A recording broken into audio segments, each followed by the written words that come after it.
वक्त कम है, अब ये बताने का भी वक्त नहीं है, इसलिए बिल्कुल थोड़ा सा ध्यान से सुन लेना तो अच्छा लगेगा। पत्नियों को लेके इतनी बातें हैं, मेरे भाई ने और दोनों ने आपको प्रताड़ित किया। मैं महिलाओं का बहुत सम्मान करता हूं सर। महिलाएं अपने पति को भगवान की तरह पूजती हैं। पहली टिप्पणी है, बस शुरू करवा देना। महिलाएं अपने पति को भगवान की तरह पूजती हैं, मगर मजाल को उस भगवान को कोई दूसरा पूज ले, उसकी आरती उतार देती हैं सर। अभी मुझसे रोहित भाई पूछ रहे थे, यार गोविंद भैया पत्नी इज्जत नहीं करती, क्या कारण है?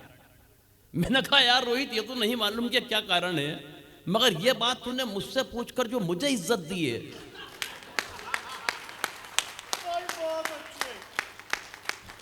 मेरी 7 पीढ़ी तुम्हारी शुक्रगुजार रहेगी। ये मुझसे पलट के बोले कि आपकी भी नहीं करती।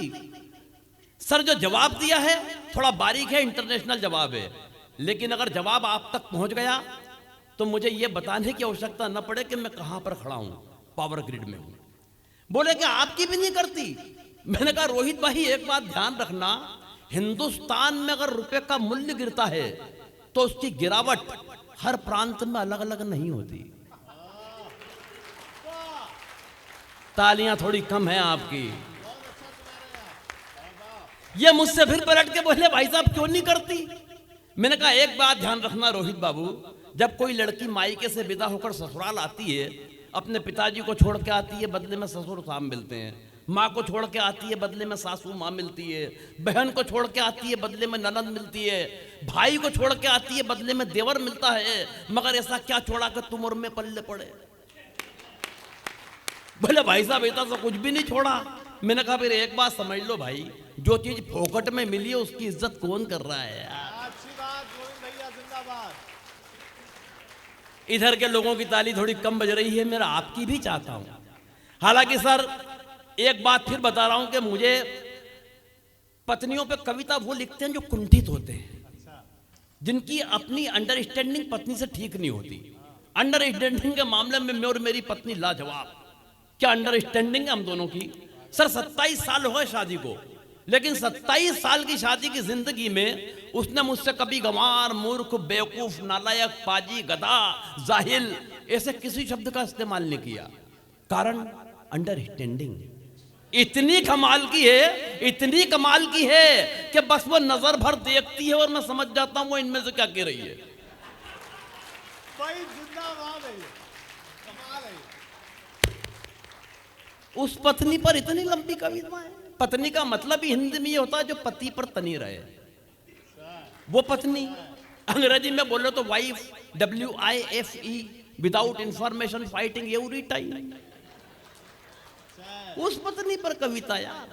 मुझे तो भगवान कसम जब ये पत्नी शब्द भी कर रहे थे ना इस्तेमाल, तो मुझे पूरे शरीर में कपकपी और झुरझुरी आ रही थी, सनसनी हो रही थी। मुझे 27 बरस पहले का वो दृश्य याद आ रहा था जब 7 फेरों के वक्त पंडित जी ने मुझसे कहा, बेटा ये सिंदूर की डिब्बी लो, इसे खोलो और इसकी मांग भरो। आज जब वो दृश्य कल्पना में आता ना सर, तो ऐसा लगता है कि वो मांग नहीं थी, वो दरअसल नक्सलियों की एक सुरंग थी।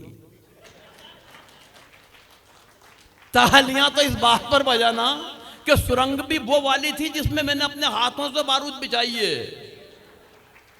आज उसकी मांग के धमाके रोजाना कोई न कोई मांग बनकर मेरे कानों में गूंजते साहब, और मैं इन बालों को इतना खो चुका हूं कि इसमें मांग नहीं निकल पा रही है। यहां गया हूं सर। ऐसा नहीं नारायण जी, मैंने उससे निजात पाने की कोशिश नहीं की। मैं बाकायदा अपने ससुर जी के पास पहुंचा, उनके दोनों पांव पकड़ लिए।